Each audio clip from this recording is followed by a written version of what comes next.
그 땅을 차지할지니라 라는 제목을 가지고 함께 나누려고 합니다. 역사상 가장 많은 땅을 차지한 사람은 누구일까요? 한 사람이 있습니다. 다른 어떤 사람들이 차지한 땅보다도 2배 이상의 땅을 차지했던 한 사람이 있습니다. 그 사람의 이름은 징기스칸입니다. 30개국을 통합했고, 그리고 그 인구만 해도 약 30억이 넘는 그 인구들을 정복한 사람이 징기스칸입니다. 그가 속한 몽골 부족은 고작 100만 명이었고, 그 중에 군대는 약 10만 명 정도였다고 합니다. 한 운동장에 한꺼번에 모아도 들어갈 만한 그런 적은 인원으로 전 세계의 절반 이상을 정복하고 다스렸습니다. 그것도 25년 만에 그 일을 이루었습니다. 400년 동안 걸려서 정복했던 로마의 땅보다도 훨씬 더 넓은 땅을 25년 만에 징기스칸은 정복해 버렸습니다. 조그만 부족의 칸이었던 그의 아버지의 둘째 부인의 아들로 태어났습니다. 그것도 9살 때 그의 아버지가 독극물로 살해당하고 나서 모든 재산과 지위를 다 박탈당하고 심지어 노예로까지 끌려갈 수밖에 없었던 그런 상황 속에서 자라났던 이 징기스칸이 나중에 그 부족을 다 통합했을 뿐만 아니라 전 세계를 정복하는 그런 엄청난 일들을 행했습니다. 그가 그 땅을 정복하고 차지할 수 있었던 비결이 무엇이었냐? 많은 사람들이 이렇게 이야기합니다. 그들이 유목민이었기 때문에 가능했을 것이다 라고 이야기합니다. 그들은 삶이 단초롭습니다. 그들은 집이 필요 없습니다. 게르라는 그런 텐트를 치고 삽니다. 커다란 집도 필요 없습니다. 옷도 그저 한 벌이면 가능합니다. 여유벌 한 벌 더 있으면 더할 나위 없었을 것입니다. 그들이 전쟁을 할 때에 많은 나라들은 전쟁을 위해서 병참 기지를 둡니다. 그리고 그곳에서 곡물을 수송하고 많은 사람들을 먹이는 일들이 필요합니다. 10만 명 되는 사람들을 다 먹이고 그 사람들을 다 재우고 하는 것이 쉽지 않은 일이겠지요. 그런데 이 몽골족들에게는 그런 병참 기지가 필요하지 않았습니다. 그들은 모두 다 기병으로 되어 있었는데 그 기병들은 1인당 말 7마리에서 8마리 정도를 끌고 다닌답니다. 그래서 한참 달리다가 그 말이 피곤해지면 곧바로 다음 말을 타고 그 다음 말을 타고 해서 달려가는 겁니다. 그러니 삽시간에 이 성을 정복하고 그 다음 성으로 달려갈 수 있을 만큼 그만큼 신속한 기동력을 가질 수 있는 겁니다. 사막을 지나가다가 먹을 것이 없으면 그 중에 제일 지친 말 한 마리를 잡습니다. 그리고 그 말로 요리를 해서 고기를 먹고 그것을 말려서 포를 떠서 들고 다니면서 먹습니다. 심지어 그 말의 방광을 따라서 그곳에 물을 넣고 뜨거운 돌멩이를 그 속에 넣어서 그 물을 끓여 먹기까지 합니다. 아마도 이 샤브샤브라는 것이 이 사람들에 의해서 발명됐는지도 모르겠습니다. 그 물에 고기를 데쳐 먹는 것이었지요. 그들이 그 많은 넓은 땅을 정복할 수 있었던 것이 정착하지 않고 유목민으로 이리저리 다녔기 때문이라는 겁니다. 그들은 한 번도 성을 쌓은 적이 없습니다. 오히려 가서 성을 무너뜨리고 그 무너뜨리는 그 돌로 다리를 놓았습니다. 어디든지 갈 수 있도록, 어떤 무리든지 쉽게 건너갈 수 있도록 다리를 만들어서 세계를 정복했습니다. 그 결과 그들의 정복으로 말미암아 동서양이 서로 문물을 교류할 수 있는 그런 터전을 만들어내기도 했다는 겁니다. 징기스칸이 나중에 이렇게 이야기합니다. 내 후손들이 게르가 아니라, 텐트가 아니라 벽돌 냄새 나는 건물에서 자는 순간 제국은 사라질 것이다 라고 예언했습니다. 근데 그의 말처럼 정말 이 몽골 제국은 그냥 사라져 버리고 말았습니다. 25년 동안 세계를 정복했습니다. 그 25년 동안 이 징기스칸은 그 많은 나라들을 어떻게 다스렸을까요? 그들의 전략은 이랬습니다. 성 앞에 나아가서 항복을 요구합니다. 그리고 항복을 하면 그 성에 있는 모든 사람들 한 사람도 죽이지 않습니다. 그리고 그 성의 지도자들을 그곳에 남겨두고 자치권을 허용합니다. 일정한 세금만 부담하면 그들이 원래 살던 대로 그대로 내버려 두는 겁니다. 그리고 그들이 한 거 하면 철저하게 부수어서 그 성 안에 있는 모든 사람들을 철저하게 다 죽였답니다. 이 소문이 퍼져나갔습니다. 그래서 항복만 하면 죽지 않을 수 있다라고 사람들이 알아서 그 징기스칸이 달려왔을 때 성문을 그저 열어준 성이 반 이상이었다고 합니다. 그래서 이 징기스칸은 쉽게 그 많은 성들을 점령할 수 있게 되었다는 것이지요. 물론 지배 계층들은 불편했을 겁니다. 자기가 다 착복했던 모든 세금들 중에서 그래서 일부를 떼어줘야 하니 조금 불편했을 겁니다. 그런데 가만히 생각해 보십시오. 그 백성들의 입장에서는 어땠을까요? 그들은 자기가 살고 있던 영토에 여전히 살고 있습니다. 그리고 자기가 경작하던 그 땅을 여전히 경작합니다. 자기가 지금까지 써왔던 언어를 계속 사용합니다. 옆에 살던 이웃들이 그대로 있습니다. 그들에게 변화된 것은 하나도 없습니다. 원래 내던 세금을 그대로 냅니다. 그저 지난 밤에 말 타고 훅 지나간 사람들이 와서 그냥 훅 지나가고 이 땅은 내 땅이야 하고 도장 찍고 가버렸습니다. 그리고 여전히 나는 그 땅에 살고 있습니다. 그리고 그들은 그 땅이 자기 땅이라고 우기는 겁니다. 그게 정말 그 사람들 땅일까요? 자기 땅이라는 근거가 뭡니까? 내가 땅을 소유하면 그 땅을 소유했다는 근거가 뭡니까? 세금을 내지 않습니까? 물론 마찬가지지요. 법적으로 내 땅이라는 문서를 가지고 있고 그거에 따른 매년 세금을 냅니다. 세금을 낸다는 건 또 뭡니까? 세금 걷어가는 사람이 땅 주인 아닌가요? 그러면 세금 걷어가는 사람이 땅 주인인가요? 세금 내는 사람이 땅 주인인가요? 아니면 그 땅을 경작하는 사람이 땅 주인인가요? 누가 땅을 소유하고 있는 것일까요? 몇 번 말씀드린 것 같습니다. 시골에 사시는 어떤 한 연세 많으신 노인분이요, 그 동네에서 자라셨습니다. 그리고 그 나지막한 동산 자락 끝에다가 집을 한 채 짓고 평생 살아 오셨지요. 그리고는 늘 자기 집 뒤에 있는 그 뒷산을 자기 집 뒷산이라고 불렀습니다. 그리고 친구들을 불러서 그 뒷산에서 파티를 하기도 하고 그 산에 있는 유실수들의 열매들을 따서 먹기도 하셨습니다. 그리고 늘 본인이 생각하기에 이 땅은 내 땅이다, 내 산이다 하고 사셨습니다. 그러다가 그 산을 즐기시다가 돌아가셨죠. 그런데 그 땅의 원래 주인은 저 서울 사는 돈 많은 할아버지셨습니다. 그 할아버지는요, 매년 꼬박꼬박 세금을 아주 철저히 잘 내셨습니다. 근데 그분이 그 산을 찾아본 것은 평생에 딱 한 번이었습니다. 그 땅 계약하는 그날 와서 산 한번 쭉 둘러보고 이 땅은 내 땅이다 하고 가셨습니다. 평생을 그렇게 세금 내시다가 그렇게 돌아가셨습니다. 그 땅은 누구 땅이었을까요? 서울 사시는 그 할아버지 땅이었을까요? 아니면 그 땅을 늘 즐기고 내 땅이다 생각하고 사셨던 그 할아버지의 땅이셨을까요? 과연 누가 땅의 소유자입니까? 징기스칸이 그 땅을 정복했다고 합니다. 그 땅이 징기스칸 땅입니까? 그는 44세에 칸이 되어서 66세에 죽습니다. 그저 22년 동안 그 땅을 정복했습니다. 그의 평생에 단 한 번 갔습니다. 그 땅 지나갔습니다. 그리고 그 땅 한 번도 돌아보지 않았습니다. 그 땅이 징기스칸의 땅인가요? 물론 그 자녀들이 몇 대에 걸쳐서 그 땅을 다스리기는 했습니다. 그러나 결국 그 몽골족은 이제 자취를 감추었습니다. 그들이 어디에 사는지 별로 관심 없습니다. 그들이 그 가진 힘들을 다 잃어버렸습니다. 그 땅은 지금 누가 소유하고 있나요? 그 땅을 소유하고 있는 사람은 그 땅을 정말 소유한 것일까요?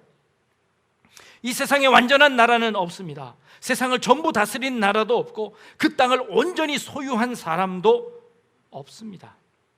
우리가 읽은 본문에 오늘 하나님께서 이스라엘 백성들에게 땅을 차지하라고 말씀하십니다. 그리고 그 땅의 경계를 말씀하십니다. 지금 이 말씀을 하시고 있는 자리가 어디 있냐면 오늘 말씀에 보니까 헤스본에 거주하는 아모리 왕 시혼을 쳐 죽이고 에드레이에서 아스다롯에 거주하는 바산 왕 옥을 죽인 후에 이 모세를 통해서 하나님께서 이렇게 말씀하십니다. 그들을 전쟁을 통해서 이겼습니다. 근데 민수기 21장에 가보니까 이 사건이 등장하는데요, 모세가 이스라엘 백성들을 가나안 땅으로 가기 위해서 반드시 아모리 사람 왕 시온이 사는 이 동네를 지나가야만 했습니다. 그래서 이 모세는 먼저 사신을 보내는 겁니다. 아모리 왕 시온에게, 왕이시여, 우리 백성들이 이 백성들이 가나안 땅으로 가려면 반드시 당신의 땅을 지나가야 합니다. 그러니 우리 민족들이 지나갈 수 있도록 조금 편의를 좀 봐주십시오 하고 부탁을 했습니다. 만약 당신들의 우물물이 있으면 우리가 절대 그 우물물의 물을 먹지 않겠습니다. 당신들의 포도밭에 들어가지도 않겠습니다. 만약 그 들어가게 되면 우리 모든 것들을 다 배상하거나 혹은 돈을 내서 사 먹겠습니다. 그러니 우리는 그 왕의 대로라고 하는 그 상인들이 다니는 그 큰 길로만 다니고 다른 데 절대 가지 않겠습니다 하고 사신을 보내서 먼저 양해를 구했습니다. 그러자 이 아모리 왕 이 시온이 이 모세가 보낸 그 사신들 앞에 그 사신의 그 부탁을 거절합니다. 그리고는 오히려 군대를 일으켜서 이스라엘을 치려고 하는 겁니다. 그러자 모세가 어쩔 수 없이 군대를 동원해서 그 아모리 왕 시혼을 박살을 냅니다. 그리고 그를 죽이고 그 아모리 땅 시혼 땅을 다 차지하게 됩니다. 그 땅을 차지하려고 했던 것이 아니라 함께 나누어 쓰자고 했습니다. 그 땅을 한번 지나가자고 했습니다. 내가 그 땅을 달라고 한 것도 아니고 그 땅을 공유하자고 했습니다. 그런데 이 아모리 왕 시온은 그 땅을 공유하기를 싫어했습니다. 이 땅은 내 소유라고 생각했습니다. 이것은 내가 가지는 것이라고 생각했습니다. 다른 사람에게 배타적으로 나만 소유하는, 내가 지배하는 곳이라고 생각해서 그 땅을 주지 않겠다고 했습니다. 결국에 본인의 목숨까지 잃어버리고 그리고 그 땅은 다 빼앗겨 버리고 마는 겁니다. 지금 그렇게 그 땅이 없어진 후에 지금 하나님께서 모세를 통해서 지금 말씀하고 계시는 겁니다. 너에게 내가 가나안 땅을 주마 라고 말씀하십니다. 그러면서 그 땅의 경계를 말씀하시는데요, 하나님께서 아브라함에게 축복하셨고 이삭에게 축복하셨고 야곱에게 축복하셨던 그 땅을 내가 줄 터인데, 그 땅은 어떤 땅이냐 하면 아모리 족속 산지에 가고 아라바와 산지와 평지와 네겝과 해변과 가나안 족속의 땅과 레바논과 큰 강 유브라데까지다 라고 기록되어져 있습니다. 여러분, 이 말씀이 무슨 말씀인지 잘 모르시겠지요. 아모리 족속의 산지는 지금 현재 예루살렘이 있는 그 이스라엘의 본토 땅을 의미하는 겁니다. 아모리 땅은 하나님이 원래 주시고자 했던 그 가나안 땅입니다. 아라바 산지는 그것보다 조금 더 북쪽에 있는 땅입니다. 그리고 그 옆에 있는 평지들을 준다고 했습니다. 그리고 네겝이라는 것은 네게부라고 하는 지역입니다. 지금 현재 이스라엘의 그 남쪽 지방에 있는 그 네게부 사막이 있는 그쪽을 네게부 땅이라고 합니다. 거기에 가나안 족속 땅과 레바논과 유브라데 강까지입니다. 이것은 지금 현재 이스라엘이고 있는 곳에 이란과 이라크까지 있는 티그리스 강과 유브라데스 강이 있는 그곳까지를 의미하는 겁니다. 그러면 그 땅은 엄청난 땅이지요. 하나님께서 아브라함에게 약속하셨고 이삭에게 약속하셨고 야곱에게 약속하셨고 지금 모세를 통해서 하나님께서 이스라엘에게 주시겠다고 하신 그 땅이었습니다. 그런데 재미있는 것은요, 이스라엘의 역사상 한 번도 그 모든 땅을 다 한꺼번에 점령한 역사는 없었습니다. 하나님이 주신 땅인데요, 그 땅을 한 번도 못 얻었다고요? 네, 못 얻었습니다. 유브라데 강과 티그리스 강까지 이르는 그 레바논 땅을 한 번도 점령한 적이 없습니다. 이스라엘 역사상 가장 큰 영토를 점령했던 왕은 다윗 왕입니다. 다윗 왕 때 점령했던 그 이스라엘의 크기는 어느 정도쯤 되었을까요? 우리나라의 강원도 크기만 합니다. 하나님 너무하신 것 아닙니까? 생생내시면서 큰 소리치면서 하늘의 별과 같이 바다의 모래같이 네 백성을 많게 해주고 내가 너의 그 땅을 차지하게 해주겠다 라고 큰 소리로 약속하셨는데 고작 강원도만한 땅이라고요? 아니, 징기스칸처럼 이 전 세계 제국의 한 절반쯤은 떼어줘야 천지를 만드신 하나님이라고 할 수 있지. 하나님께서 약속하신 그 땅이 고작 강원도만한 그런 조그만 우리 대한민국보다도 더 적은 땅이랍니까? 하나님 너무 하신 것 아닙니까? 하나님 너무 째째한 것 아닙니까? 하나님의 스케일이 그 정도밖에 안 되는 겁니까? 라고 반문할 수도 있습니다. 하나님께서 우리에게 주시겠다고 한 그 땅을 소유하는 것은 어떤 방법으로 소유하는 것을 말씀하실까요? 땅을 소유한다는 것이 무엇을 의미하는 걸까요? 하나님께서 주시겠다고 하는 그 약속, 하나님은 약속을 반드시 지키시는 분인데 하나님은 그러면 이스라엘 역사 동안 한 번도 약속을 지키신 적이 없다는 것일까요? 도대체 이게 무슨 말씀일까요? 하나님께서 창세기 1장에 아담과 하와를 창조하시고 아담에게 축복하십니다. 생육하고 번성하여 땅에 충만하라, 그리고 땅을 다스려라 라고 말씀하셨습니다. 하나님께서 이 아담에게 주신 축복과 이 명령을 따라서 아담은 그 온 땅을 다스렸습니다. 그 짐승을 다 다스렸습니다. 아담이 그 짐승들을 잘 다스리는 방법은 무엇이었을까요? 아담이 사자를 잘 다스리는 방법 뭘까요? 사자를 잡아다가 목에다가 사슬을 걸고 끌고 와서 사자에게 교육을 시킵니다. 그리고 오른손 들어 하면 오른발을 쫙 드는 겁니다. 그리고 고개 숙여 하면 고개 탁 숙이는 겁니다. 자, 이게 사자를 잘 다스리는 걸까요? 이게 사자를 잘 다스리는 거예요. 사자를 잘 다스린다는 건 뭐죠? 저 넓은 평원 안에 그 사자가 마음 놓고 뛰어다니는 것, 그거 사자 잘 다스리는 것 아닐까요? 바다를 다스립니다. 돌고래를 어떻게 다스릴까요? 칭찬을 막 엄청나게 열심히 해서 고래가 춤추게 만들면 그 고래가 잘 다스리는 걸까요? 뭐가 고래를 잘 다스리는 걸까요? 저 대양 가운데 마음 놓고 헤엄치게 다니게 만드는 게 잘 다스리는 것 아닐까요? 이게 잘 다스리는 겁니다.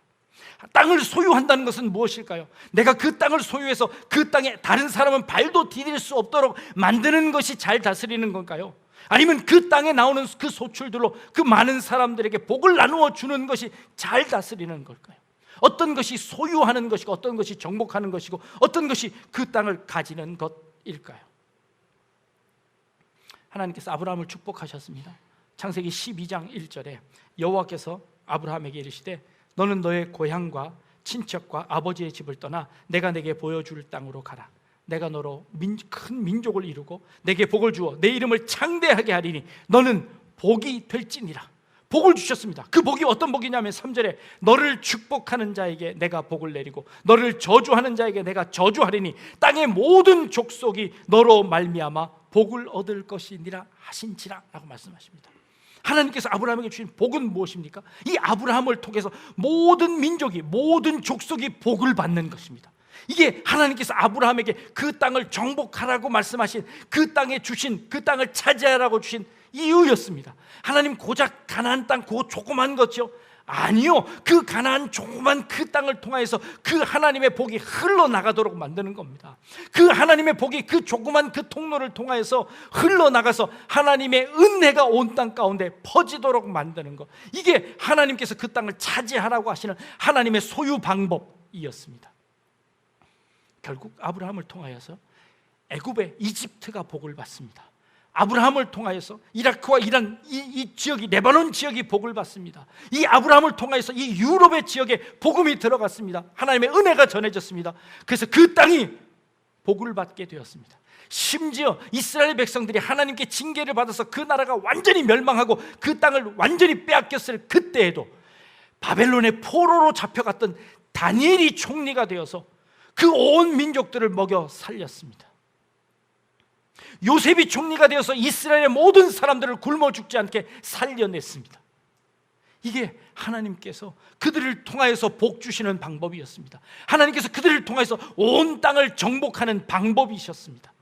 땅을 소유한다는 것은 그저 내가 법적인 소유를 가지고 그 배타권을 인정해서 더 이상 다른 사람들이 들어오지 못하게 하고 이것은 내 것이니 나만 사용해야 한다 라는 것이 소유가 아니라, 진정한 소유라는 것, 진정한 복을 누리는 것, 진정한 다스림이라는 것은 나를 통해서 그 하나님의 복이 흘러나가도록 만들어내는 것, 이것이 참된 복음이라는 것이지요. 마태복음 28장 우리 마지막 절 함께 나누었습니다. 마태복음 28장 18절에 보니까요, 예수님께서 모든 사역을 마치시고 마지막에 천국으로 승천하시기 전에, 하늘나라로 승천하시기 전에 예수께서 나와 말씀하여 이르시되 하늘과 땅의 모든 권세를 내게 주셨으니 그러므로 너희는 가서 모든 민족을 제자로 삼아 아버지와 아들과 성령의 이름으로 세례를 베풀고 내가 너희에게 분부한 모든 것을 가르쳐 지키게 하라. 볼지어다 내가 세상 끝날까지 너희와 항상 함께 있으리라 하시니라. 이게 예수님께서 마지막 하신 말씀이죠. 하늘과 땅의 권세를 우리에게 주셨습니다. 하늘과 땅, 그 모든 권세를 우리에게 주셨다니까요. 하늘과 땅의 모든 권세를 가지고 뭘 하라고 하셨습니까? 가서 모든 민족으로 제자 삼으랍니다.